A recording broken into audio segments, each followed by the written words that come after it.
Racikan berita. Bismillahirrahmanirrahim. Assalamualaikum warahmatullahi wabarakatuh. Kami ucapkan puji syukur kehadirat Allah Subhanahu wa taala. Salawat beriring salam semoga terlimpah kepada Rasulullah Muhammad sallallahu alaihi wasallam. Dan hari ini kami dari tim kuasa hukum dari 4 orang yang hari ini statusnya terlapor di beberapa institusi kepolisian. Yang pertama Bapak Roy Suryo, yang kedua Bapak Rismon Sianipar Hasiholan atau Rismon Hasiholan Sianipar, yang ketiga Bapak Rizal Fadilah, dan yang terakhir Dr. Tifa atau Tifauzia Tiasuma. Dan keempat orang yang berstatus terlapor ini sudah memberikan kuasa kepada kami sebagaimana sudah kami deklarasikan pada tanggal 30 April 2025 yang lalu. Dan saat deklarasi setidaknya ada 500-an berbagai elemen masyarakat, baik tokoh, ulama, aktivis, juga purnawirawan TNI hadir membersamai Pak Roy Suryo dan kawan-kawan. Dan hari ini memang kami sengaja hadir untuk konferensi pers pertama kami secara terbuka kepada publik dalam rangka untuk menjelaskan berbagai hal yang berkaitan dengan penanganan klien kami, yakni Pak Roy Suryo dan kawan-kawan. Baik, untuk diketahui bahwa Pak Roy Suryo, Dr. Rismon dan yang lainnya ini sudah memberikan kuasa kepada kami pada beberapa waktu yang lalu ya. Jadi sebentar, saya ambil surat kuasanya.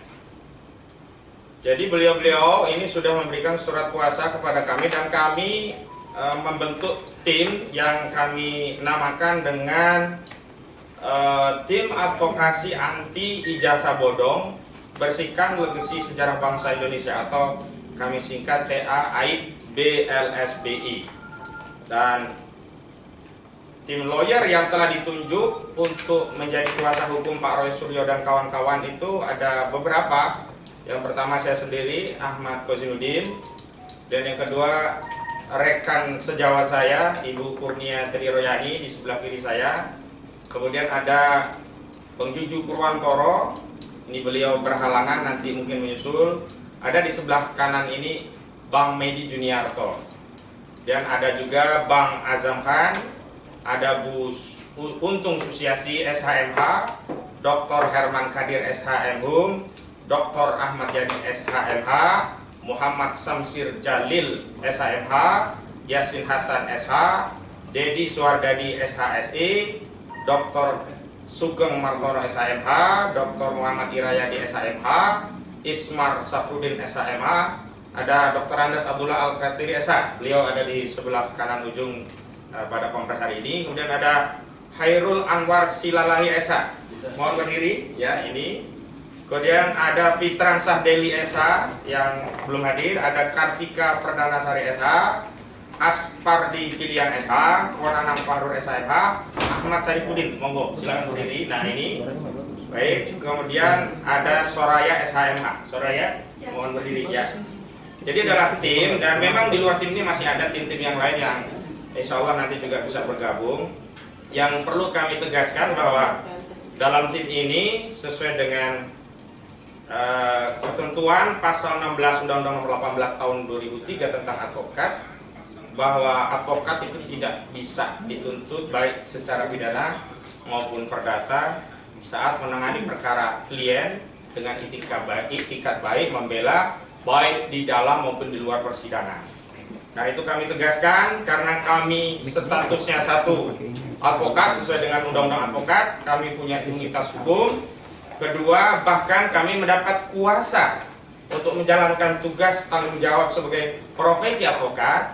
Maka seluruh tim yang terlibat, silakan Bu Kartika langsung. Nah ini saya perkenalkan, tadi saya sebutkan namanya Bu Kartika, ini juga bagian dari tim, silakan menyesuaikan.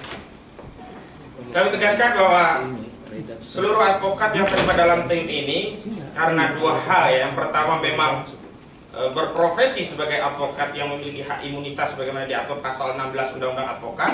Yang kedua, secara aktual dan faktual memang mendapatkan surat kuasa dari Pak Roy Suryo, Pak Rismon Hasihola, Pak Rizal Fadila dan Dr. Tifa, maka kami sampaikan bahwa kami sedang bekerja atas tugas dan tanggung jawab provisi yang menjalankan tugas berdasarkan undang-undang, sehingga tidak boleh ada tindakan apapun yang menyentuh advokat sehubungan dalam profesinya untuk menjalankan tugas.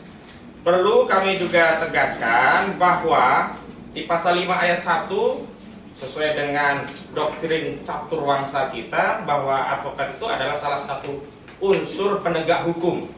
Ya, selain jaksa, kemudian kepolisian juga hakim. Karena itu saya sampaikan kepada mitra penegak hukum di luar advokat, baik saudara-saudara mitra kami yang ada di institusi kepolisian, saudara-saudara kami yang ada di institusi kejaksaan termasuk di kehakiman, agar bisa bertindak sebagai sesama penegak hukum, tidak melanggar batas dari tugas, fungsi, dan kewenangannya masing-masing.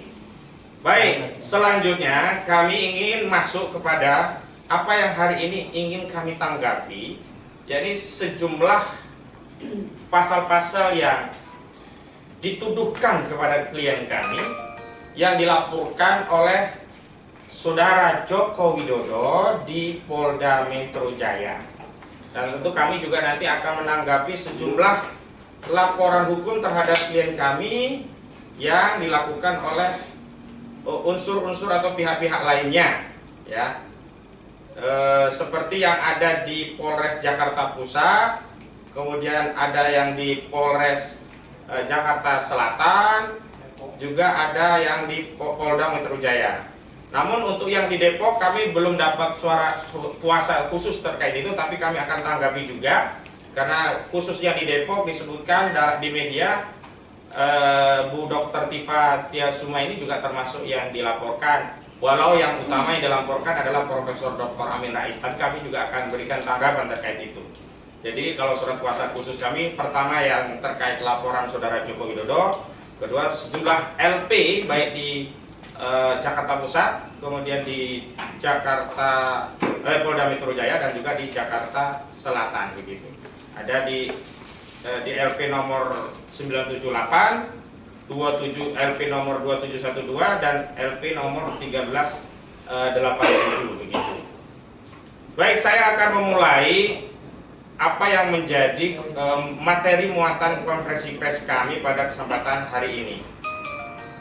Kami mengutip dari media statement dari kuasa hukum Saudara Joko Widodo, baik yang disampaikan oleh Rifai Kusuma Negara, juga yang disampaikan oleh Yakut Hasibuan begitu. Dari media yang kami kutip bahwa klien kami dilaporkan kepada Polda Metro Jaya, itu ada beberapa pasal. Yang pertama pasal 310 KUHP, yang kedua 311 KUHP, kemudian dijuntukan pasal 35, 32 dan 27A Undang-Undang ITE atau Undang-Undang Nomor 1 Tahun 2024 yang merupakan perubahan kedua terhadap Undang-Undang Nomor 19 Tahun 2016 yang merupakan perubahan pertama dari Undang-Undang Nomor 11 Tahun 2008 tentang informasi dan transaksi elektronik. Namun sebelum itu kami akan mengomentari yang pertama apa yang dilaporkan oleh sejumlah elemen, khususnya yang menamakan dirinya sebagai Pemuda Patriot Nusantara, yang membuat LP di Polres Jakarta Selatan, yang mendalilkan klien kami dituduh melakukan penghasutan sebagaimana dimaksud di pasal 160 KUHP. Nah, perlu kami tegaskan bahwa pasal ini tidak lagi menjadi delik formil, tapi sudah menjadi delik material. Artinya pasal ini hanya bisa disidik manakala sudah ada akibat dari apa yang dimaksud sebagai penghasutan, sesuai dengan putusan MK nomor 7 garing PUU strip Romawi 7 garing 2009. Rumusan deliknya sudah ditegaskan ini menjadi delik material, artinya apa yang diakibatkan oleh penghasutan harus muncul. Karena itu kami ingin sampaikan bantahan sebagai berikut. Yang pertama, perlu kami tegaskan bahwa apa yang dilakukan oleh klien kami itu bukanlah penghasutan, bukanlah pencemaran, apalagi fitnah, bukan pula kabar hoak, apalagi dianggap menebarkan kebencian berdasarkan suku, agama, ras, dan antar golongan. Kami tegaskan bahwa klien kami sedang menjalankan hak konstitusional, bahkan kewajiban sebagai warga negara. Hak konstitusional sebagaimana diatur di pasal 28 Undang-Undang Dasar 1945 bahwa setiap warga negara diberi kemerdekaan untuk berserikat, berkumpul, dan menyampaikan pendapat. Itu. Sehingga tidak boleh di negara hukum di negeri kita ini yang menjadikan konstitusi sebagai asas bernegara kemudian mau mengubah hak konstitusi itu menjadi kejahatan. Artinya apa? Tidak boleh ada satu tindakan yang itu bukan kejahatan tapi dipaksakan menjadi kejahatan. Ini yang lazim disebut oleh masyarakat dengan istilah kriminalisasi. Satu tindakan yang sebenarnya bukan kriminal tapi dipaksa menjadi kriminal begitu. Klien kami bukan koruptor, bukan pembunuh, bukan maling, bukan penjahat, bukan ahli, nggak tahu kalau maksiat kita nggak tahu ya. Yang jelas secara hukum klien kami bukanlah orang-orang yang masuk kategori melanggar hukum. Ingat, melanggar hukum itu harus berdasarkan norma hukum karena kita masih menganut asas legalitas, nullum delictum nulla puna sine previa lege ponali. Tidak ada satu tindakan bisa dikategorikan kejahatan kecuali atas kekuatan aturan yang ada sebelum kejahatan itu sendiri dilakukan begitu. Meskipun kami tahu Undang-Undang ITE ini sudah ada perubahan ya melalui Undang-Undang Nomor 1 tahun 2024, tetap saja ya hak konstitusional untuk menyampaikan pendapat ini tidak bisa diubah menjadi kejahatan sehingga bisa dianggap atau bisa disidik dengan pencemaran, fitnah, hoak, menyebar kebencian dan sara, apalagi tadi 160 KUHP yakni penghasutan. Dan kalau kita merujuk peristiwa baik yang lokus deliktinya di Yogyakarta juga yang lokus deliktinya di Solo itu tidak ada akibat apapun. Kita nggak pernah mendengar kabar ada orang yang ditawur di peristiwa itu, kecuali saat itu Bu Kurnia mengatakan hajar Jokowi ya di Solo, tiba-tiba masa langsung meroyok Jokowi sampai bonyok misalnya, berarti Bu Kurnia memang bisa dikenakan pasal penghasutan begitu. Bu Kurnia waktu itu dengan Pak Rizal Fadila dan Bang Damai Hari Lubis itu baik-baik datang ke Solo sebagai tamu yang diterima juga dengan baik. Artinya peristiwa Solo maupun Jogja baik terhadap Rismon Hasiholan Sianipar, terhadap Roy Suryo, Dr. Tifa, juga terhadap Rizal Fadila ini tidak bisa dikategorikan sebagai delik atau suatu kejahatan. Di Yogyakarta, alumni UGM ini, 3 alumni UGM, tiga ya, Roy Suryo, Dr. Tifa, dan Pak Rismon itu tiga-tiganya alumni UGM. Itu juga diterima dengan baik dari perwakilan Sivitas Akademika, bahkan secara legal formal dipersilahkan untuk melihat langsung skripsi saudara Joko Widodo, bahkan diperkenankan untuk memfoto sejumlah lembar halaman baik terhadap skripsi saudara Joko Widodo atau orang lain yang disebut sebagai teman saudara Joko Widodo. Jadi nggak ada ini ya pasal yang disebut penghasutan. Nah, tapi kami juga heran kenapa kok diterima. Itu yang berulang kali kami tanyakan kepada institusi kepolisian sebagai sesama mitra penegak hukum. Kenapa yang memperlakukan suatu laporan itu berbeda ya, laporan-laporan kami dianggap ditelantarkan. Terakhir memang kami mendapatkan info laporan di Barreskrim itu tidak lanjuti, tapi sekali lagi judulnya bukan laporan polisi, hanya laporan informasi yang tidak memiliki kekuatan pro justisia. Ini yang kemudian kami simpulkan ini main-main aparat polisi seolah-olah sedang bertindak. Harusnya diterbitkan LP juga atas laporan. Kenapa? Kalau klien kami dianggap melakukan 160 KUHP, sebenarnya saudara Joko Widodo ini sudah ya dianggap melanggar 263 dan 266 KUHP, pemalsuan dan memasukkan keterangan palsu dalam akta autentik. Itu sama-sama pidana, dan pidana ini adalah delik umum, tidak harus nunggu laporan. Apalagi setelah ada laporan. Tapi kenapa laporan dari kami, ya, dari Rizal Fadiladi hanya diarsip sebagai pengaduan masyarakat atau humas, yang proses klarifikasinya hanya masuk kategori laporan informasi, bukan laporan polisi. Tapi kenapa klien kami ini cepat sekali langsung terbit LP? Luar biasa. Di Jakarta Selatan terbit LP, di Jakarta Pusat terbit nomor LP, di Polda Metro Jaya terbit nomor LP. Cuman saya periksa di media yang khusus untuk laporan saudara Jokowi ini belum muncul LP-nya, nomornya berapa gitu. Ya menurut kami memang tidak layak untuk dikeluarkan LP gitu, karena memang bukan kejahatan. Jadi saya kira baik yang 160 dilaporkan di Polda Jakarta Selatan, 160 KWP yang dilaporkan di Polda Metro Jaya dan Polres Jakarta Pusat, ini menurut kami mengada-ngada, karenanya cukuplah untuk dikesampingkan. Yang kedua, kami juga heran kenapa lokus deliktinya yang di Solo, Yogyakarta kok dilaporkannya di Jakarta Selatan, Jakarta Pusat, dan Polda Metro Jaya. Walau kami belum menerima panggilan dan deskripsi peristiwa apa yang dipersoalkan, kami menduga jangan-jangan klien kami yang selama ini setelah dari Jogja dan Solo itu dipanggil oleh sejumlah media untuk menyampaikan pendapatnya, itu yang dipersoalkan. Video-video di iNews, di ILC, dan di beberapa podcast, memang yang kami lihat lokus deliktinya itu ada di Jakarta Pusat, misalnya iNews, Jakarta Selatan, misalnya ILC, dan beberapa yang lain itu di seputaran Jakarta. Apa video-video ini yang mau dipersoalkan? Ngeri sekali negara kita ini kalau orang menyampaikan pendapat bahkan berdasarkan kepakaran.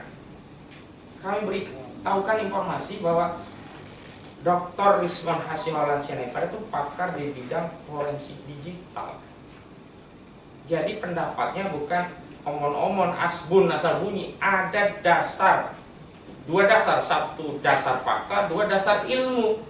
Dasar fakta, dia mendapatkan skripsi langsung dari UGM,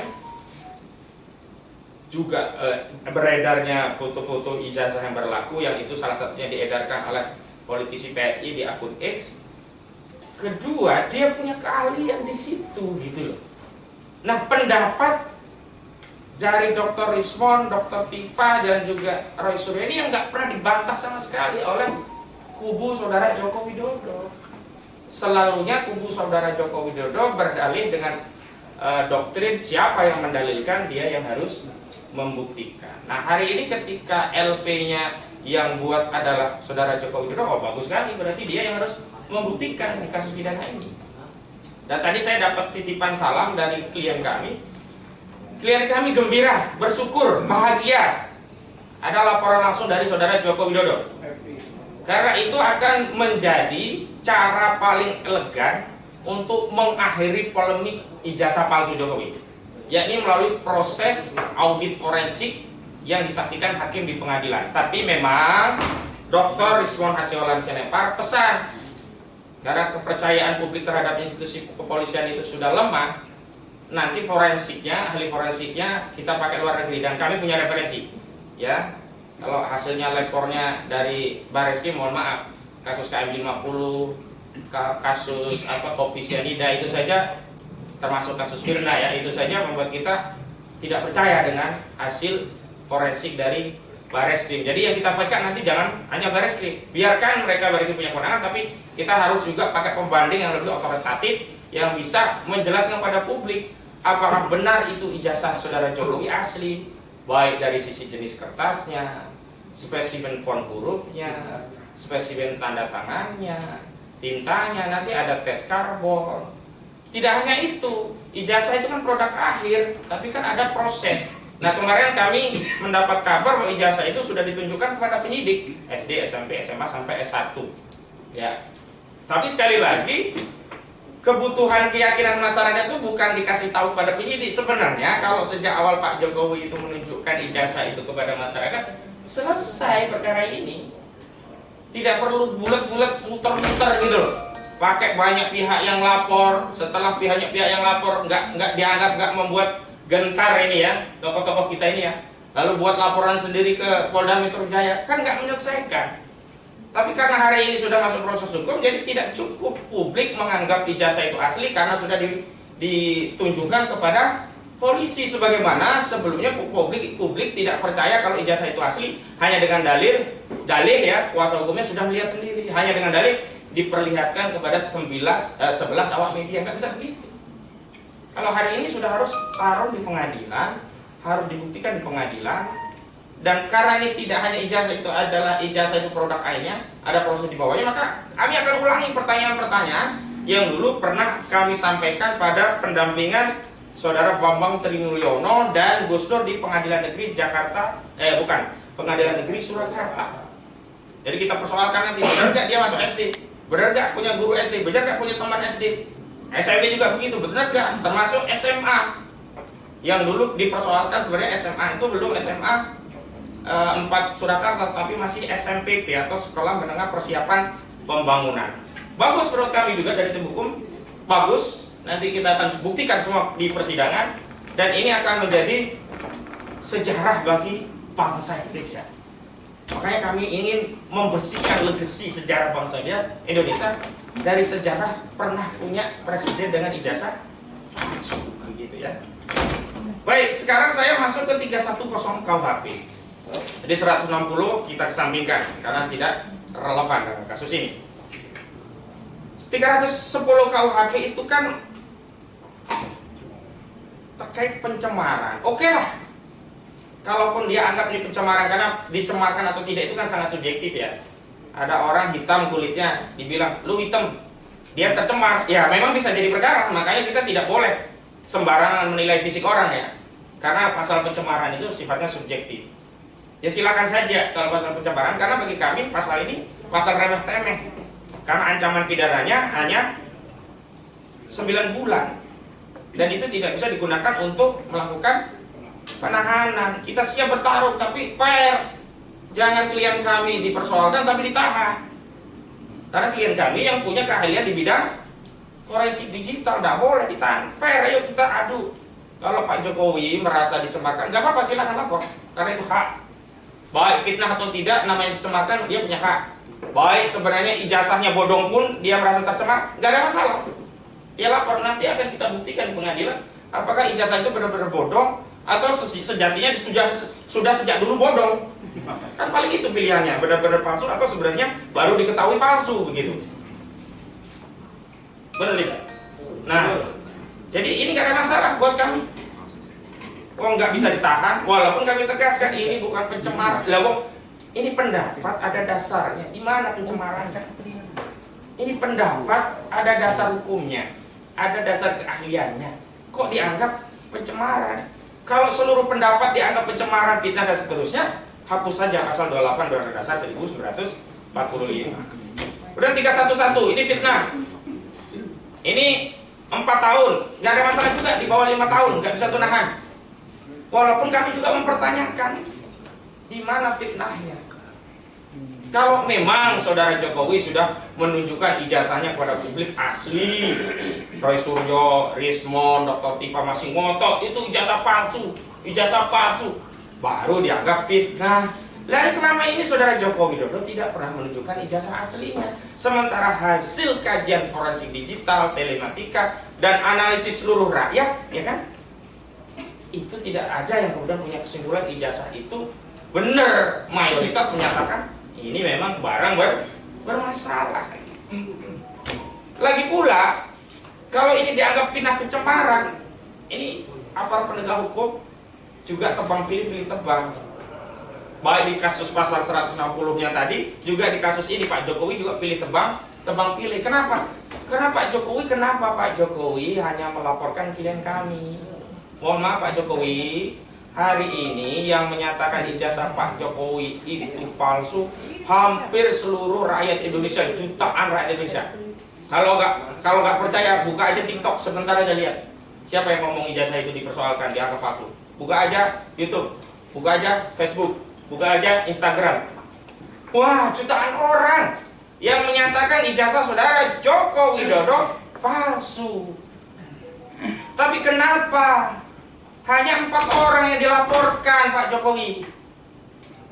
Oh, itu kan yang memicu. Enggak bisa, hukum itu bukan hanya melakukan perbuatan, yang turut serta pun harus ikut diseret. Karena ada pasal 55 ayat 1 ke 1 KUHP.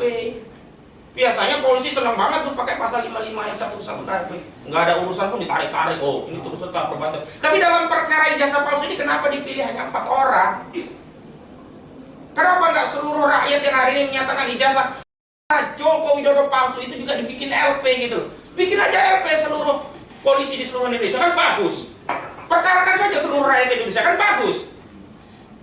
Padahal ada cara lain yang elegan, tunjukin aja ijazah aslinya. Selesai, kenapa harus begini gitu loh.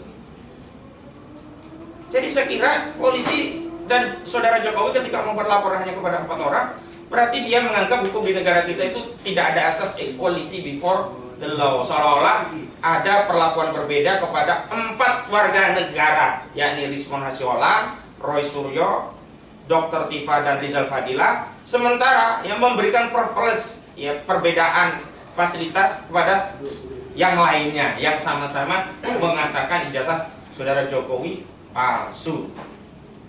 Karena itu saya minta kepada seluruh rakyat yang punya pandangan yang sama, mari kita katakan kita bersama Roy Suryo, kita bersama Rizwan Hasyolan, kita bersama Dr. Tifa, kita bersama Rizal Fadila. Karena apa yang disampaikan ya 4 klien kami ini adalah apa yang ada dalam benak dan suasana kebatinan mayoritas rakyat Indonesia kecuali pendukung Pak Jokowi. Selanjutnya, kalau kemudian ini dikaitkan dengan Undang-Undang ITE pasal 27A, ini juga sama, ini terkait pencemaran, menyerang kehormatan di ranah ITE. Tapi kami juga nggak takut, kenapa? Karena ini maksimal cuma 2 tahun, nggak bisa untuk nahan. Jadi pasal 27A Undang-Undang ITE, Undang-Undang Nomor 1 2024 yang merupakan perubahan Undang-Undang kedua ya 19 2016 untuk Undang-Undang Nomor 11 2024, ini kami nggak ada khawatir. Tapi lagi-lagi kenapa yang dijerat Undang-Undang ITE yang menyerang kehormatan Pak Jokowi hanya 4 orang, jutaan rakyat Indonesia yang lainnya, kenapa dibiarkan? Ini mau menegakkan hukum atau cuma mau ngancam-ngancam warga negara?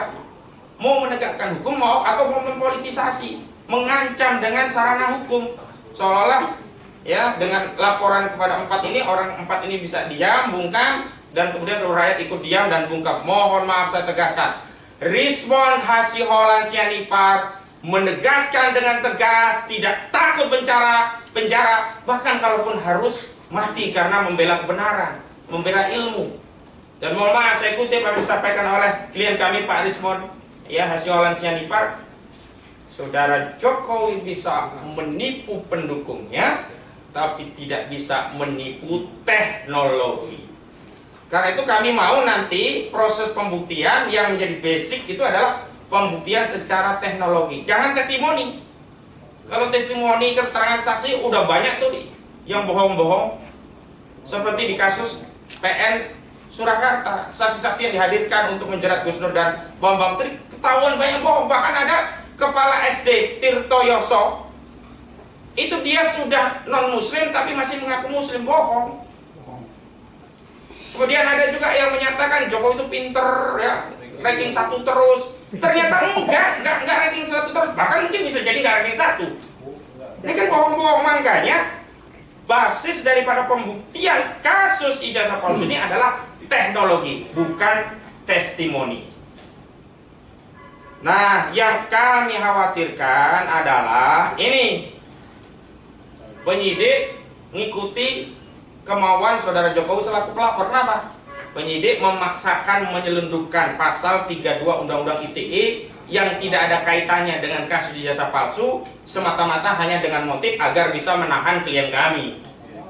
Kenapa? Karena ancamannya 8 tahun. Ini gak ada kaitannya dengan ijazah palsu nih. Saya bacakan ya, pasal 32 Undang-Undang ITE. Setiap orang dengan sengaja dan tanpa hak melawan hukum dengan cara apapun, mengubah, menambah, mengurangi, melakukan transmisi, merusak, menghilangkan, memindahkan, menyembunyikan suatu informasi elektronik dan atau dokumen elektronik milik orang lain atau milik publik. Nggak ada kaitannya. Dr. Rizwan itu menganalisa font, bukan mengubah font. Dr. Rizwan itu menganalisa spesimen tanda tangan, bukan mengubah tanda tangannya. Dr. Rizwan itu menganalisa pejabatnya, namanya dari Ahmad Sumitro menjadi Ahmad Soemitro, nggak pernah dikotak-kotik itu. Loh, kenapa muncul pasal 32? Dari mana ini pasal 32 muncul? Ini yang namanya penyelundupan hukum dengan motif agar bisa menahan klien kami. Kami tidak terima. Dan seluruh rakyat jangan mau dibodoh-bodohi. Karena pasal 32 Undang-Undang ITE yang disampaikan kuasa hukum saudara Jokowi saat membuat LP itu tidak ada kaitannya dengan kasus ijazah palsu. Kalau gitu, biar bisa ditahan, pakai aja Pak Polisi, pakai saja pasal 2, pasal 3 Undang-Undang Tindak Pidana Korupsi. Kenapa? Anggap saja ini sudah merugikan negara, nih empat klien kami. Udah sekalian aja, biar bisa ditahan. Kalau mau caranya begitu. Tapi kan kita tidak begitu. Kita ini mau bernegara dengan benar, berhukum dengan benar, menegakkan hukum dengan mengikuti proses dan prosedur hukum yang benar, mengikuti doktrin-doktrin hukum dan juga jurisprudensi yang sudah ada. Jangan bikin aturan sendiri. Oke, kalau dalam putusan MK nomor 90 itu membuat norma yang aneh yang membuat saudara Gibran Raka Buming Raka bisa nyalon wakil presiden dan terpilih, udah oke lah, itu silakan, udah terjadi. Tapi dalam kasus ini kami tidak terima. Jangan sampai ada penyelundupan hukum dengan motif untuk menahan tersangkanya, pasal 32. Kemudian yang kedua, pasal yang diselundupkan lagi, pasal 35. Pasal 35 pun sama ini, 12 tahun ancamannya. Karena di dalam KUHA, kitab undang-undang hukum acara pidana, syarat untuk menahan itu ada dua syarat, syarat objektif dan syarat subjektif. Nah, syarat objektif salah satunya adalah kasusnya itu minimum ancamannya 5 tahun penjara. Nah, ini sudah 12 tahun, berarti bisa ditahan gitu. Coba pasal 35 ini. Dalam pasal 35 ini bahwa setiap orang yang melakukan penciptaan informasi elektronik dan atau dokumen elektronik akan dianggap seolah-olah data itu dianggap otentik, diancam pidana menjadi 12 tahun. Anggap saja ini memanipulasi data informasi elektronik. Gak ada yang memanipulasi, mengubah bentuk, mentransmisikan dan sebagainya. Gak ada. Yang ada menganalisa font hurufnya kok Times News Roman, spesimen tanda tangan Pak Ahmad Sumitro kok beda dengan yang dimiliki anaknya di ijazahnya. Ahmad Sumitro kok namanya menjadi Ahmad Soemitro. Skripsinya kok masih bagus, spesimennya juga Times News Roman, kok nggak ada lembar pengesahan kosong begitu. Itu nggak ada yang mengubah bentuknya cuma kayak gitu. Bentuknya bermasalah, dianalisa masalahnya sesuai kepakarannya. Nggak ada ini pasal 35, kok bisa dipaksain pasal 35 dilaporin? Kalau begitu kan jelas targetnya apa? Nah, karena dengan dimasukkan pasal 35 itu bisa dijadikan saran untuk menahan. Sekali lagi, jangan diulangi kasus kriminalisasi Gus Dur dan Bambang Tri. Ingat dulu Gus Dur dan Bambang Tri, ya kan? Itu juga sama membuat mubahalah tentang ijazah palsu Jokowi. Pasalnya dimasukin semua. Pertama dianggap menodai agama, 156A KUHP karena mubahalahnya digunakan seolah-olah untuk mengedarkan kebohongan. Kedua, pasal HOA 14 ayat 1 dan 2 dan pasal 15 Undang-Undang Nomor 1 tahun 1946. Seolah-olah ijazah palsu itu adalah kabar bohong, padahal ijazah aslinya nggak pernah datang ke pengadilan sampai putusan.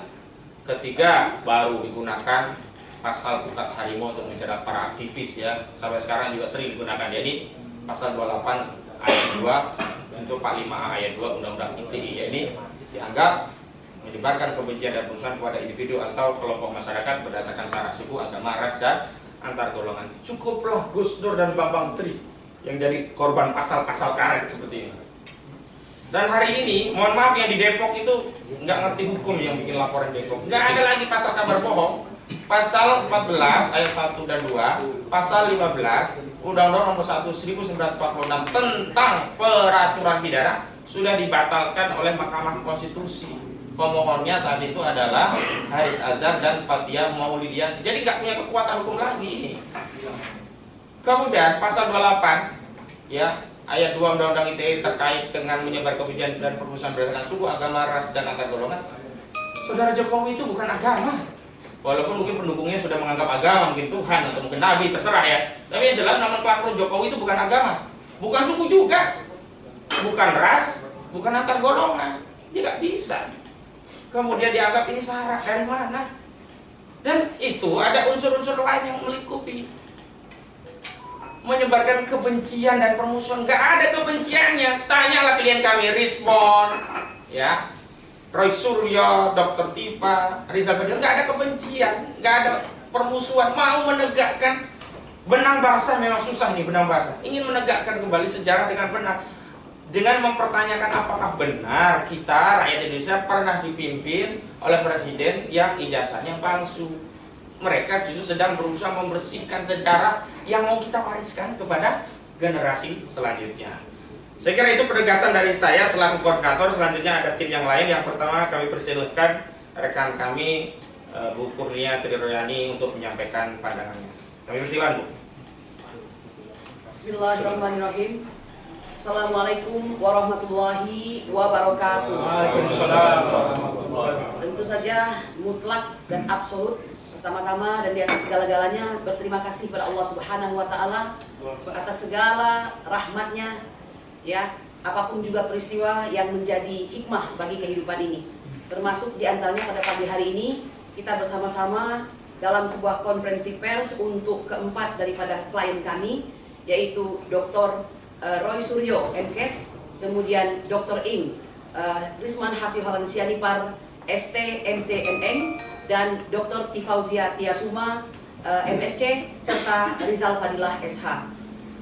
Saudara-saudara sebangsa dan setanah air, sudah dijelaskan secara gamblang oleh rekan kami, Advokat Ahmad Qasiduddin, SH, bahwa sebenarnya pelaporan-pelaporan tersebut diantaranya di Jakarta Selatan, Jakarta Pusat, dan Polda Metro Jaya itu tidak lepas kaitannya dengan peristiwa kunjungan kami, ya, bersama klien tersebut ke UGM yang diterima baik di UGM, serta juga ke Solo yang merupakan alamat daripada rumah Bapak Joko Widodo, Kutai Utara nomor 1. Dan semuanya terjadi dalam kondisi baik, ya.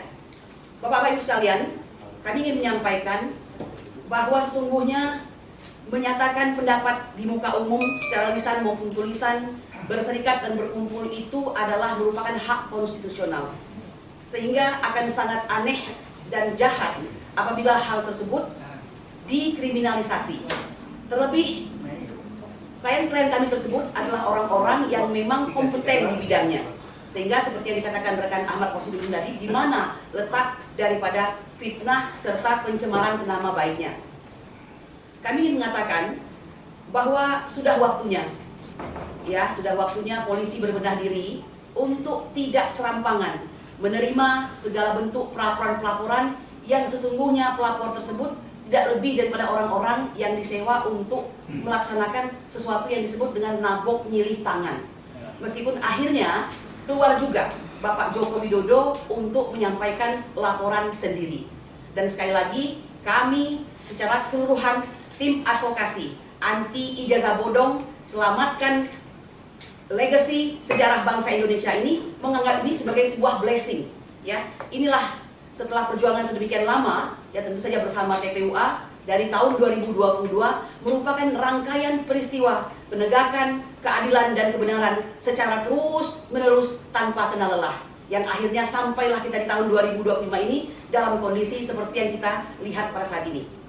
Saya ingin mengatakan, jangan pernah coba-coba untuk berusaha untuk menyelundupkan hukum hanya demi, ya, mengikuti hasrat, syahwat, serta kekuasaan yang dimiliki oleh mantan presiden 2 periode, yaitu Joko Widodo.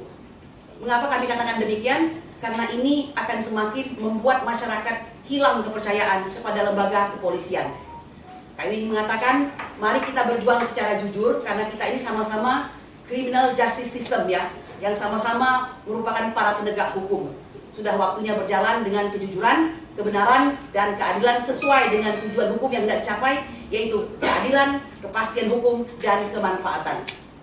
Justru kami mengatakan, peristiwa tentang perkara yang diadukan seperti pencemaran nama baik dan fitnah ini bukan suatu hal yang prioritas, karena TPUA sudah melakukan pelaporan ke Barreskrim sejak Desember 2024 dan sudah melakukan kelengkapan bukti-bukti, ya, hampir mencapai 14 bukti yang ini sama sekali boleh dikatakan kalau tidak karena desakan, ya, dari tim advokasi ini, pelan-pelan baru mulai akan diselidiki. Jadi ini jangan basa-basi begitu. Silakan lakukan suatu penyelidikan yang sangat menyeluruh dan mendetil terhadap saudara Joko Widodo yang dicurigai bahwa ijazahnya adalah palsu atau bodong, ya, dengan menerapkan suatu tindakan-tindakan yang pantas dan layak dalam hal penyelidikan. seperti fungsi dan peran beliau sebagai leader atau flagger, serta siapa saja yang menjadi penyuruh atau down flagger, serta siapa saja yang menjadi penyertanya atau pembantunya, yaitu media flagger. Jadi ini silahkan untuk diusut secara tuntas. Saya kira sudah waktunya berbenah diri dan meletakkan hukum adalah sebagai panglima. Lebih daripada itu, tugas kami sebagai advokat tidak lebih dan tidak kurang sebagai penegak hukum, kami dilindungi oleh Undang-Undang Advokat Nomor 18 Tahun 2003, tepatnya pada pasal 16, di mana setiap advokat itu dalam melaksanakan tugasnya dengan itikat baik tidak bisa dipidana dan diperdatakan ya dalam maupun di luar daripada pengadilan. Dan ini diperkuat lagi dengan pasal 5 ayat 1 bahwa profesi sebagai pengacara adalah profesi yang mandiri dan bebas terlepas dari intervensi siapapun. Nah, oleh karena itu kami ingin mengatakan kali ini harus berbeda, ya, harus berbeda. Tidak ada lagi orang yang senantiasa dengan kekuasaannya menjadikan negara ini sebagai maksad dan bukan restat. Ya, sudahilah. Maaf ya kepada saudara Joko Widodo, pada saat menjadi presiden Anda menyusahkan rakyat, dan setelah Anda menjadi rakyat Anda menyusahkan presiden dan rakyat. Saya kira demikian yang bisa saya sampaikan. Kami ingin agar bangsa ini tercerahkan, ya, jangan lupa pencemaran nama baik serta fitnah adalah pasal-pasal yang digunakan untuk memberikan suatu pembungkaman kepada para penegak keadilan, ya. Dan ini tidak lebih daripada chilling effect atau penyebaran rasa takut, dan itu adalah bagian dari kejahatan, ya.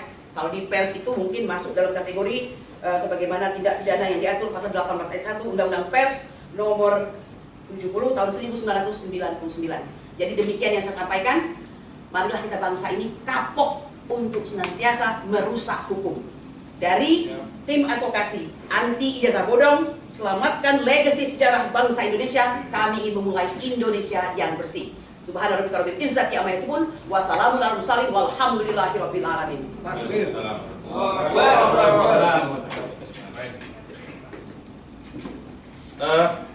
Terima kasih Bu Kurnia Triroyani, dan memang flashback sejarah ya. Kenapa tilas TPUA menggugat itu sudah lama. Jadi kalau hari ini ada yang mengatakan kok kenapa baru hari ini, justru yang kami persoalkan kenapa Pak Presiden baru hari ini bikin laporan. Harusnya sejak dulu, sejak kami nangani Bambang Trimulyono. Karena saat itu kami menggugat atas nama Bambang Trimulyono di Pengadilan Negeri Jakarta Pusat tahun 2022. Alih-alih gugatan kami diproses, Bambang Tri justru ditangkap sehingga kami terpaksa mencabut dan fokus ke pidana. Dan saya tegaskan kepada saudara kuasa hukum saudara Joko Widodo, tidak ada satupun putusan pengadilan yang menyatakan ijazah saudara Jokowi asli. Tidak ada satupun putusan pengadilan yang menyatakan saudara Jokowi menang. Yang ada adalah pertama, di gugatan Bambang Trimulyono itu gugatan dicabut. Kalau gugatan dicabut gak ada yang menang, gak ada yang kalah. Kenapa? Karena Bambang Trinya ditangkap oleh Direktorat Tindak Pidana Cyber Barreskrim Mabes Polri. Kedua, gugatan perdata yang kedua setelah Bambang Tri di proses pidana itu hanya di NU. Artinya belum masuk ke pokok perkara, belum membahas ijazahnya. Ketiga, Pengadilan Negeri Surakarta ya yang menyatakan Bambang Tri ini dinyatakan mengedarkan kabar bohong, itu dianulir oleh Pengadilan Tinggi Semarang. Makanya sanksi pidananya turun dari sebelumnya 6 tahun jadi 4 tahun. Nggak ada di situ menyatakan bahwa ijazah palsu itu bohong, nggak ada. Berarti ijazah palsu itu benar karena pasal bohongnya udah diangkat oleh hakimnya begitu. Jadi ini sekedar tambahan informasi karena seolah-olah narasinya Pak Jokowi itu udah menang dari putusan pengadilan. Kagak ada. Nah, kalau memang Pak Jokowi mau menang dari putusan pengadilan, ayo Pak, jangan cabut ya Pak gugatannya, jangan cabut laporan polisinya Pak, lanjutkan Pak. Karena saya seluruh rakyat Indonesia berkepentingan, bukan hanya Pak Rismon dan 4 orang yang kami tangani. Saya, klien kami, ya, dan seluruh rakyat Indonesia berkepentingan untuk mengetahui ijazah dari saudara Joko Widodo yang sudah 10 tahun memimpin kami Republik ini selama 2 periode menjadi presiden bagi seluruh rakyat Indonesia. Jadi ini bukan hanya kepentingannya 4 orang. Jangan cabut Pak, lanjutkan Pak ya, jangan cabut. Nah selanjutnya kepada Bapak Abdullah Al-Qadiri, silakan Pak. Bismillahirrahmanirrahim. Nanti kalau pas sudah gantian nanti Bang Azam. Ya. Bismillahirrahmanirrahim. Assalamualaikum warahmatullahi wabarakatuh. Waalaikumsalam warahmatullahi wabarakatuh. Alhamdulillahirabbil alamin. Syukur kami Allah Subhanahu wa taala. Pagi hari ini kita berkumpul di sini dengan satu kondisi dan situasi yang sangat penting. Karena ini sehubungan dengan laporan mantan Presiden Republik Indonesia Bapak Jokowi terhadap 4 orang klien kami. Kami sebagai kuasa hukum yang sudah disebutkan tadi dari beberapa orang, 4 orang, ya kan, Saudara Rismon, Dr. Tifa, Dr. Ray Suryo, dan Rizal Fadila. Saya akan menambahkan sedikit, tidak banyak, ya kan, dari pasal ini pasal itu. Satu hal lagi, pasal yang dikenakan itu pasal penghasutan. Penghasutan itu 160, yang mana pasal ini pernah digugat untuk dihapus. Karena pasal ini adalah pasal yang sering digunakan pada waktu itu untuk mengkebiri, bahkan mengamputasi masyarakat atau orang-orang yang berbicara tentang pemerintah dan sebagainya. Awalnya gugatan itu adalah untuk menghapus undang-undang. Tapi Mahkamah Konstitusi dengan putusannya MK nomor 7 tahun 2009 kemarin memutuskan, tapi bukan menghapuskan, tapi dirubah dari delik formil ke delik material. Dari delik formil ke delik material, yang dimanakan putusannya disebut putusan dengan conditionally constitution, yaitu dengan kondisi tertentu. Tidak dihapus, tapi dirubah dari formil dan material. Berbicara tentang 160 KUH pidana, itu harus ada 3 pihak, tidak bisa 2 pihak. Pertama, adanya penghasut. Kedua, adanya terhasut. Yang ketiga, harus ada dampak dari hasutan tersebut. Apakah dengan dampak hasutan tersebut, apakah dengan hasutan itu ada keributan, apakah dengan hasutan itu ada kericuhan, apakah dengan hasutan itu ada tindak pidana lain? Faktanya tidak ada. Teman-teman kemarin ke UGM dan ke Solo itu mewakili rakyat Indonesia. Karena tidak semua ayat PD 212 cukup diwakili oleh kawan-kawan itu dengan etiket baik, ya kan, hanya untuk mengklarifikasi. Tidak ada satu penekanan. Mereka bahkan bersurat sebelumnya dan UGM menerima. Jadi tidak ada sesuatu yang sifatnya pidana di situ atau penekanan, apalagi penghasutan. Dan teman-teman di situ dari dalam membuat podcast dan sebagainya itu menceritakan perjalanan, menceritakan tujuan mereka dan sebagainya. Tidak ada kata-kata yang menghasut di situ. Jadi saya heran kenapa 160 ini digunakan. Yang kedua, masalah pasal 30-311, yaitu jelas itu adalah pasal pencemaran nama baik dan fitnah. Dan pasal 30-311 itu bukan satu ayat, itu ada 3 ayat. Jangan lupa ini, ya kan? Ayat 3 menyatakan jika dilakukan demi kepentingan umum maka tidak termasuk tindak pidana. Itu perlu kita garis bawahi. Jadi kawan-kawan ini mewakili rakyat untuk mempertanyakan sesuatu, untuk mengklarifikasi sesuatu demi kepentingan umum. Kepentingan siapa? Kepentingan rakyat Indonesia. Karena selama ini kita dipimpin oleh presiden kita yang 2 kali periode 10 tahun memimpin rakyat Indonesia. Jadi rakyat mempertanyakan itu adalah wajar. Gitu. Yang berikutnya pasal 27A. 27A itu adalah pasal pencemaran juga dan fitnah. Tetapi unsur-unsurnya itu harus dibuktikan dengan pasal 30-11. Jadi tidak dibuktikan di sini. Ya, dengan 30-11. Jika unsur 30-11 itu tidak dapat, tidak bisa, maka tidak bisa dikenakan pasal 27A. Itu persis seperti peristiwa Alfian Tanjung pada 2017 kemarin. Profesor Yusril juga mengatakan pembuktian daripada pasal 27 itu di Undang-Undang IT itu harus dibuktikan dengan unsur-unsur di pasal 30-13 KUH pidana. Tidak begitu otomatis seperti itu. Kemudian pasal 32-35 yang dikenakan itu. Pasal 32-35 itu jelas, saya sepakat dengan Ahmad Abdudin yang mengatakan itu pasal digunakan hanya untuk supaya dapat menahan. Karena dua pasal itu lebih dari 5 tahun.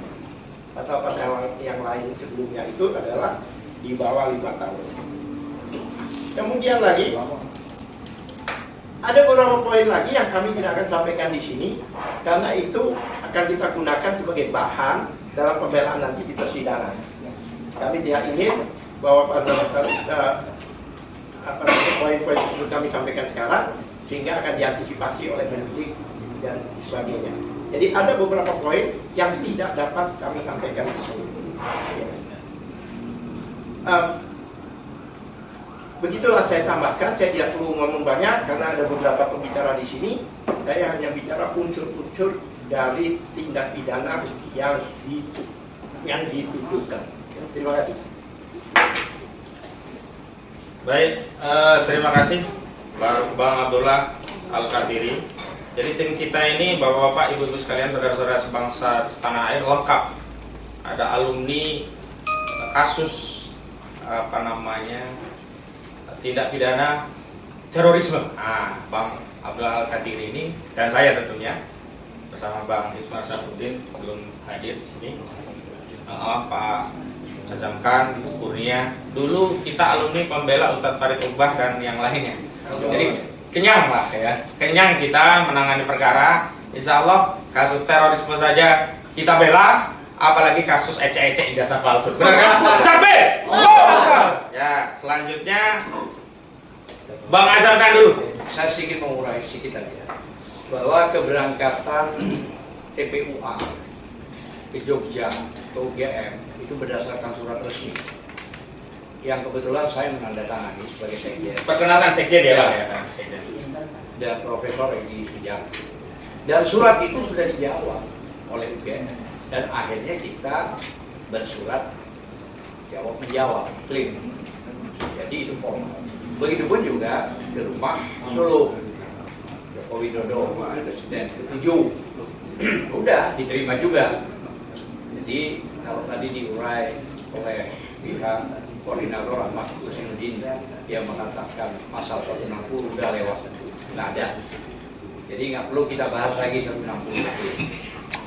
Ini yang paling penting dan tidak disinggung sama sekali tadi dalam pembicaraan ini. Ini poin yang paling penting bahwa Kepres nomor 30 tahun 2025 SBY dan Jokowi diangkat menjadi Dewan Pengawas Dana Negara. Itu klaim. Maknanya apa? Maknanya dia sebagai pejabat negara. Pejabat publik, pemerintah tadi ya. Pemerintah. Muncullah putusan MK ya, MK 105 PU 22 tahun 2024 yang isi putusan dari MK itu jelas. Artinya pejabat, pemerintah, korporasi itu tidak bisa melaporkan. Artinya dikritik boleh gitu loh. Dikritik boleh. Nah, masa mau melawan si putusan MK itu 105 PUU 22 tahun 2004. Poin itu mengunci semua sudah. Jadi kita nggak perlu lagi panjang lebar bicara pasal 32 yang menjadi momok, pasal 35 yang itu juga kacau balau. Nggak perlu, sudah nggak ada. Bicara pasal 310, 311 juga gugur dengan sendirinya. Dan laporan di semua Polres itu juga sudah gugur. Karena MK juga mau putus, yang bisa memperkarakan adalah person. Orang yang menjadi korban dirugikan, bukan mencari tangan untuk melaporkan. Itu sudah clear, nggak perlu lagi dibahas. Artinya nggak ada lagi sudah. Putusan MK itu tertinggi. Gitu lah ya. Jadi itu sudah tidak lagi bisa dibahas. Apalagi ditambah. Nah ini ditambah. Pasal Undang-Undang 18 2003 pasal 16, hak imunitas sebagai advokat. Bukan cuma di undang-undang itu yang menyebutkan, bahkan putusan MK mengatakan tidak bisa dipidanakan dan diperdanakan baik di dalam maupun di luar. Kalau di ruangan sini mungkin di luar pasar Senen lah misalnya, pasar ikan Senen, nggak bisa. Nah, itu sudah clear. Ditambah lagi pasal 5 ayat 1, penegak hukum yang sama dengan jaksa dan sebagainya. Jadi sekali lagi, poin kuncinya kita nggak perlu berdebat soal pasal. 105 PU 22 tahun 2024 bahwa tidak bisa dibantah atas Kepres nomor 30 tahun 2025 yang dibuat oleh Presiden Prabowo bahwa Dewan Pengawas Dana Negara adalah 2 orang, SBY dengan Joko Widodo. Maka dia sebagai pejabat pemerintah boleh dikritik. Nah, itu putusan MK. Jadi kita nggak perlu lagi berkembang sudah. Sehingga laporan itu polisi harus tahu. Ya gugur. Assalamualaikum. Waalaikumsalam. Betul sekali. Sudah terkunci. Meskipun begitu tetap kita antisipasi. Jadi semua pintu kita kunci, begitu ya. Nah, langsung ke depan, Bu Susi nanti lanjut setelah Pak Sugeng. Assalamualaikum warahmatullahi wabarakatuh. Ya. Bahwa kita mengetahui hal ini adalah hasil daripada teknologi, di mana keempat klien kami itu berdasarkan ilmu, berdasarkan knowledge. Jadi bukan sekedar omong-omong aja, bukan sekedar kaleng-kaleng, tapi berdasarkan ilmu pengetahuan yang mereka dapat atau mereka miliki. Dr. Suryo, semuanya doktor, dan satu lagi adalah Pak Fadil itu sebagai seorang advokat. Jadi dalam hal ini jangan sampai terjadi peradilan sesat seperti tadi dikatakan oleh Bapak Husnudin, bahwa sampai orang yang sebetulnya tidak bisa dipidana namun akhirnya dipidana. Jadi kami harapkan dalam hal ini jangan sampai terjadi seperti di Prancis, sampai ada tulisan, sampai ada buku peradilan sesat di Prancis. Jadi ini jangan sampai terjadi di Indonesia. Dan kami minta juga kepada aparat penyidik, bekerjalah sesuai dengan aturan yang berlaku. Karena tadi dikatakan bahwa laporan daripada TPUA ya, TPUA itu dari Desember 2024. Itu sampai sekarang juga nggak jelas, belum ketahuan. Terus tenang saja, kalau dikatakan kami ini adalah sebagai pengkhianat, sebagai pemecah belah bangsa, salah besar. Ya. Kebetulan saya punya orang tua juga dari tentara, dikubur di Taman Pahlawan Kalibata.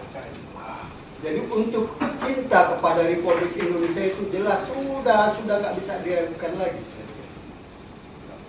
Jadi kami minta dalam hal ini coba jalankan sesuai aturan, jangan bersebelah, jangan sebelah. Karena dalam hal ini terus terang saja, kami sebagai advokat juga itu akhirnya ada yang maki kami, ada yang minta kami suruh mundur. Akhirnya sampai saya bilang, kami ini advokat, kalau ada orang minta bantuan secara hukum wajib harus dibantu. Begitu juga dokter.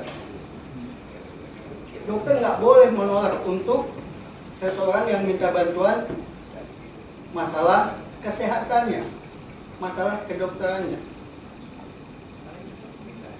Jadi mari kita hormati, karena apa yang dikemukakan oleh klien-klien kami itu tidak berdasarkan pikiran kosong, namun berdasarkan keahlian mereka. Itu saja dari kami. Wabillahi taufiq wal hidayah. Wassalamualaikum warahmatullahi wabarakatuh. Waalaikumsalam warahmatullahi wabarakatuh. Agar nggak kemarin langsung ke itu ya, digeser ini nih Pak. Nah, karena itu suara yang masuk lewat situ. Deketin lagi satu. Nah, ya. Bismillahirrahmanirrahim. Assalamualaikum warahmatullahi wabarakatuh. Waalaikumsalam.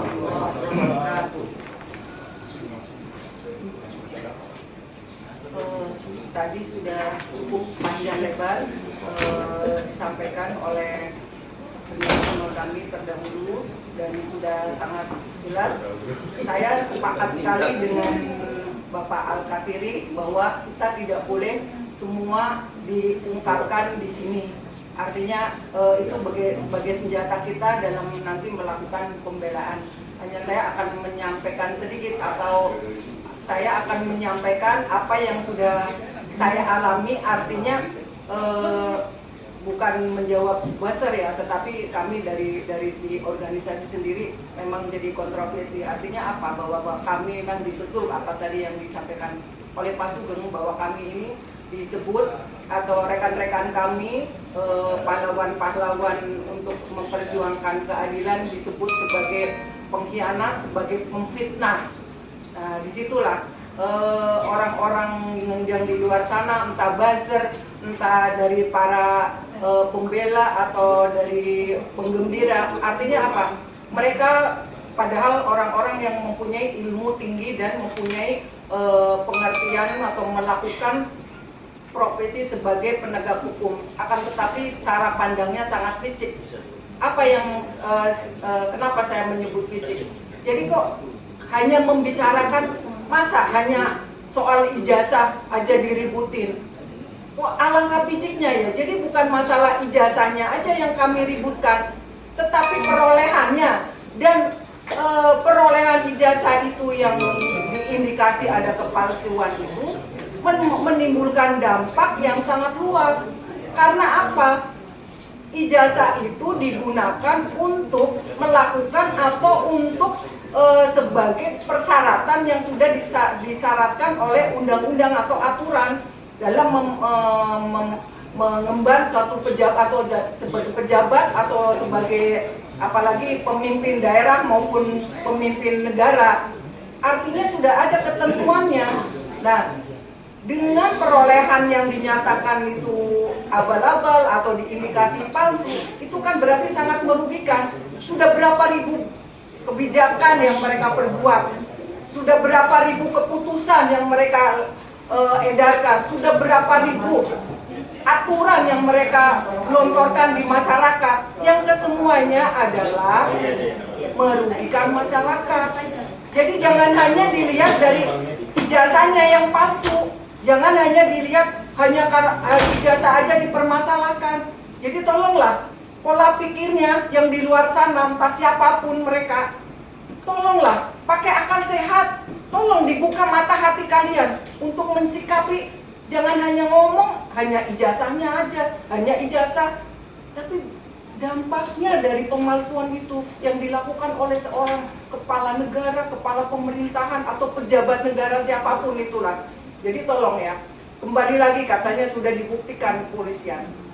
Saya rasa kita semua tahu, Anda di luar sana yang berprofesi sama ataupun sebagai penegak hukum tahu bahwa ada tugas dan kewajiban atau kewenangan baik polisian maupun peradilan. Jadi siapa yang berhak membuktikan ijazah itu asli atau palsu? Tentu saja di pengadilan. Tetapi ini kenapa dibawa ke polisian dan itu sudah dinyatakan asli? Apa kewenangannya polisi? Polisi hanya bisa menyelidikin dan itu sudah sangat jelas diatur dalam undang-undang, di dalam pasal-pasal undang-undang yang sangat jelas. Dan ini juga memang betul, tidak perlu kami jelaskan di sini. Intinya, polisi itu tidak berhak menentukan bahwa itu asli atau tidak. Yang berhak memberikan keterangan, menentukan itu di pengadilan, dibuktikan di pengadilan dengan ahli dan lain sebagainya. Jadi bukan kepolisian. Jadi kalau polisi sudah menyatakan bahwa itu asli, itu hanyalah pernyataan politis, di mana di situ polisi berperan bukan sebagai penegak hukum, akan tetapi sebagai penyambung lidah yang memohon atau yang berkepentingan. Itu saya rasa yang perlu digarisbawahi itu saja, bahwa jangan sekali lagi, jangan dilihat hanya ijazah dimasalahkan. Tolonglah berpikir dengan akal sehat. Kembali lagi tolong, pakailah akal sehat Anda untuk menyikapi soal ijazah palsu. Jadi kembalikan lagi pikiran Anda dan pemahaman Anda tentang hukum, pemahaman Anda tentang dampak daripada perbuatan yang sudah sangat merugikan masyarakat Indonesia. Apalagi dimulai dengan berkuasa memimpin suatu daerah hingga menjadi di kabupaten kota, hingga menjadi gubernur dan pada akhirnya menjadi presiden. Dan ini sangat memalukan di negara tercinta ini, bahwa di Indonesia ternyata banyak sekali hal-hal demikian terjadi, di mana digunakan untuk menjadi persyaratan yang sudah ditentukan oleh undang-undang, sudah diatur menjadi persyaratan suatu seseorang untuk menjadi kepala pemerintahan atau sebagai pejabat negara. Saya rasa itu yang ingin kami sampaikan. Semoga rekan-rekan kita di luar sana berpikiran jernih kembali. Jadi jangan hanya berpegang kepada siapa yang di atas kita, siapa yang diikutin kita. Jadi kalau kita di sini tidak ada yang kita mencintai seseorang itu yang sangat terus ikutin cinta buta atau cinta buta ya. Apa artinya walaupun di atas sana pemimpin kita ada, tetapi kalau memang salah, nyatakan salah. Jadi jangan membabi buta dalam menilai seseorang, karena sesungguhnya ya bucin ya. Sekarang bahasanya bucin. Oke lah, kita di bawah perlindungan siapa di atas kita, siapa di atas kita. Ketika seseorang itu memang bersalah, ya sudah kita katakan salah. Jangan terus ikutin alur mereka salah, kita dinyatakan benar. Kita yang orang-orang yang ingin mencoba menegakkan keadilan dinyatakan sebagai pengkhianat, dinyatakan sebagai penghasut, sebagai pengfitnah. Padahal sesungguhnya yang menjadi pengfitnah, yang menjadi merusak negara ini, buzzer rupiah. Buzzer rupiah yang sudah dibayar dengan memecah belah bangsa, dengan mengkotak-kotakan bangsa. Dia hanya demi rupiah, dia akan melakukan apa yang diperintahkan oleh ajengannya atau pemimpinnya atau si pembayar. Dan akhirnya dia menentukan atau menjadi panutan bagi yang lain bahwa mereka yang mereka katakan itu benar. Sesungguhnya mereka hanya demi rupiah, hanya mereka bermasuk atau bertujuan memecah belah bangsa ini. Saya rasa dari saya cukup sekian. Billahi taufiq wal hidayah. Wassalamualaikum warahmatullahi wabarakatuh. Hidup ibu itu. Terima kasih Bu Susiasi. Jadi kami selalu beruntung bersama Bu Susiasi karena nama beliau Untung Susiasi. Nah, saya ingin tegaskan apa yang disampaikan Bu Susiasi. Mohon maaf ya, saya ingin tegaskan kepada seluruh rakyat Indonesia. Pertama, masalah ijazah palsu ini tidak terkait seorang Jokowi yang katakanlah dia itu tukang bakso, tukang somai, tukang cendol, tukang somai. Bukan berarti ini profesi terhina, enggak, ini profesi mulia. Tapi profesi ini tidak ada kaitannya dengan ketatanegaraan bangsa Indonesia. Saudara Jokowi ini pernah menjadi presiden 2 periode yang dalam ketentuan pasal 169 Undang-Undang Nomor 7 tahun 2017 tentang pemilu saat mau mendaftar sebagai capres itu setidaknya harus berijazah SMA atau sederajat. Nah, ijazah inilah digunakan untuk syarat dan menjadi penguasa. Jadi dampaknya luas betul kata Bu Susi, ini bukan pedagang somai yang gak ada kaitannya dengan 280 juta penduduk Indonesia. Jadi jangan mensimplifikasi persoalan gitu. Itu satu. Yang kedua, masalah saudara Joko Widodo itu sebenarnya bukan masalah 4 orang, ini perhatian seluruh rakyat. Saya mau bacakan nih, ada satu Habib di Jawa Timur di Tuban, namanya Habib Muhammad Bagil. Beliau WA ke saya nih, saya bacakan WA beliau. Ustadz Aka, jangan lupa katakan kalau memang ijazah Bapak Jokowi asli dalam kurung lulusan Universitas Gadjah Mada, maka kami sebagai warga negara RI siap dipenjara bersama 4 orang terlapor. Coba bayangkan. Berarti ini bukan hanya kasusnya 4 orang yang kami bela, ini kasus seluruh rakyat. Dampaknya luas, bukan sekedar ijazah palsu. Nanti bisa menimbulkan banyak dampak. Misalnya satu, tidak ada insentif pendidikan. Orang lalu berpikir ngapain kita capek-capek sekolah? Untuk ijazah palsu aja presiden. Banyak ini. Jadi jangan dianggap sederhana. Kenapa kami juga terima kuasa dari 4 orang ini meskipun kami tegaskan pro bono. Kami tidak mendapatkan fee dari pembelaan ini. Karena apa? Dampaknya luas demi bangsa dan negara. Kami menilai 4 orang ini sudah berjasa bagi seluruh rakyat, maka kami ingin nimbrung mendapatkan tambahan pahala dengan membela beliau-beliau ini gitu. Bang Deddy Suardadi, silakan Bang. Hidup Bapak itu. Assalamualaikum warahmatullahi wabarakatuh. Waalaikumsalam.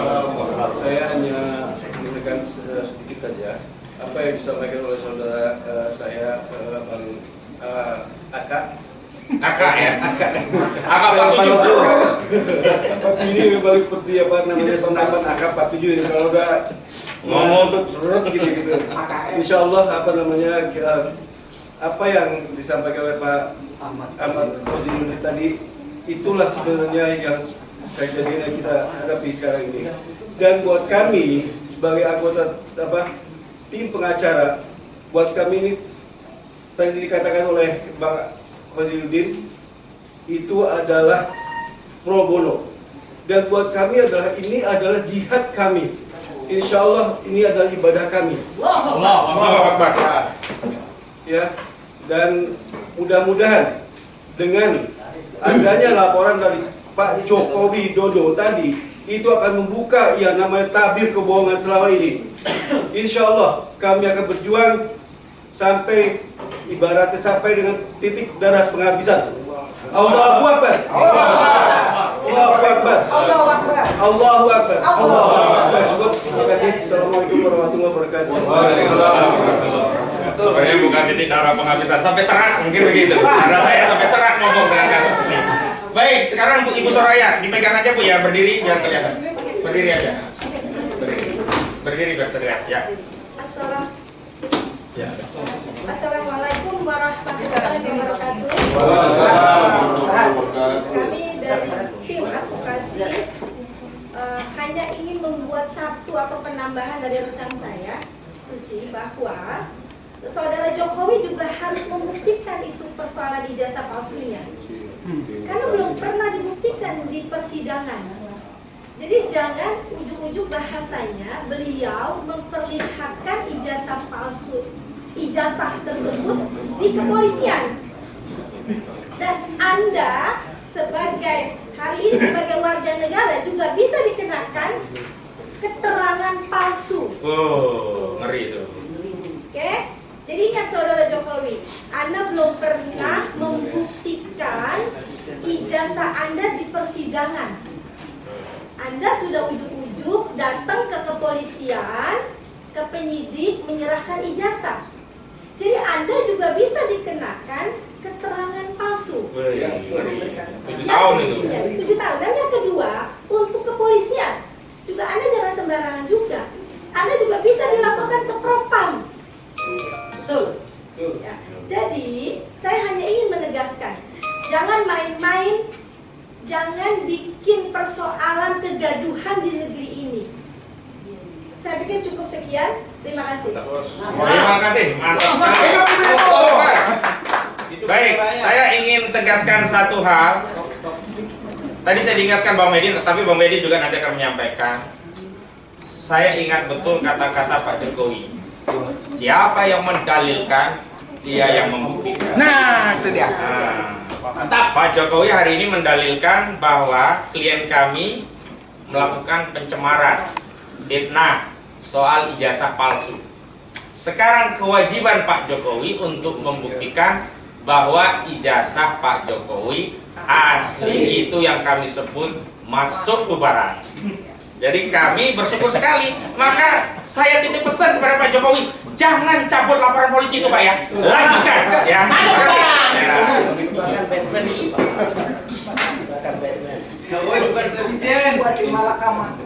Assalamualaikum warahmatullahi wabarakatuh. Waalaikumsalam warahmatullahi wabarakatuh. Terakhir saya menegaskan semua sudah disampaikan oleh rekan-rekan sejawat kami. Jadi hanya saya menegaskan keberadaan kami di sini adalah untuk melindungi klien kami, yaitu Dr. Roy Suryo, Dr. Rismond, Dr. Tifa, dan sejawat kami Rizal, untuk melindungi hak-hak hukumnya tidak dilanggar.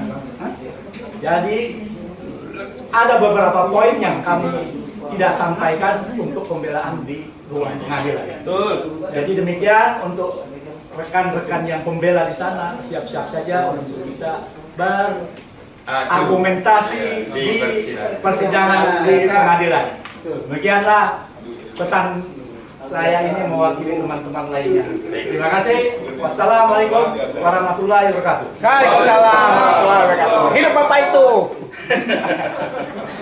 Hidup Bapak itu. Jadi sebenarnya kami pengen ya bertarung dengan kuasa hukum Pak Jokowi di pengadilan. Tapi sayang kalau ini kasus sampai pengadilan, mereka tidak bisa karena diwakili jaksa. Terpaksalah kita nanti bertarung dengan jaksa. Tapi kami tegaskan, mau bertarung dengan kuasa hukumnya, mau bertarung dengan jaksanya, mau bertarung dengan saksi-saksi mereka, mau bertarung dengan ahli-ahli mereka, bahkan bertarung dengan hakim nanti di proses persidangan, kami siap. Tolong tim media nanti siap ya, semua kawal prosesnya dari awal ke akhir ya. Live semua ya nanti ya. Karena tidak boleh ada persidangan yang terbuka untuk umum, tidak boleh disiarkan. Ini nggak boleh. Karena ini kasus publik, maka media juga harus diberi izin untuk menyiarkan secara langsung sidang ijazah palsu saudara Jokowi. Takbir! Saya kira itu saja dari kami. Terima kasih kehadiran teman-teman media. Baik, kita tutup. Billahi taufiq wal hidayah wal afu minkum. Wassalamualaikum warahmatullahi wabarakatuh. Waalaikumsalam warahmatullahi wabarakatuh.